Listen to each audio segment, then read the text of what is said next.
Сегодня мы вам расскажем о случае невероятной преданности и любви собаки к своему человеку. Началась эта история еще в далеком 2008 году, когда скончался хозяин нашего героя. После смерти Мигеля Гусмана его супруга объявила в розыск их собаку, которую не могли найти более 2 месяцев.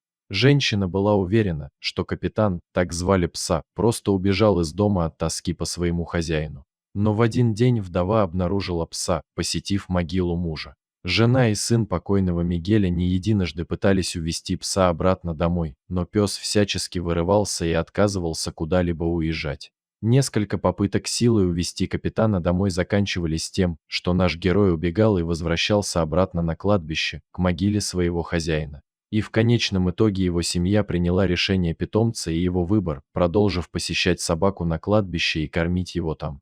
Смотритель кладбища, на котором похоронили Мигеля, поведал о том, что однажды он увидел большого черного пса, который долго бродил по кладбищу и обнюхивал могилы. В конце концов пес остановился и лег у одной, которая оказалась могилой его хозяина. Как капитан нашел нужную надгробную плиту, никому не понятно, ведь дело в том, что мужчина умер совершенно в другом городе, и во время похорон собаки не было на церемонии. Также смотритель рассказывает, что был невероятно удивлен, узнав, что пес не просто так остановился возле неизвестной могилы, а нашел именно могилу своего хозяина. Дело в том, что на этом кладбище более 10 тысяч захоронений, а собака нашла именно ТУ. За эти долгие годы работники кладбища прониклись нескончаемым уважением и любовью к капитану. Они ухаживали за ним, кормили, предоставили ему теплое место на зиму и даже приглашали к собаке ветеринаров. Последние 2 года пес практически не ходил, а просто лежал у могилы.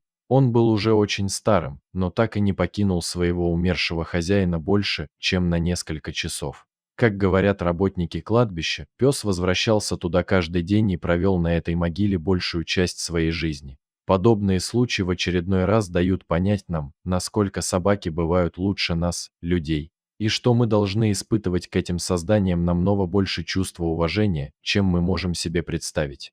Дорогие зрители, если вам понравилась история, пожалуйста, поделитесь ей. А также не забудьте подписаться на канал и поставить лайк.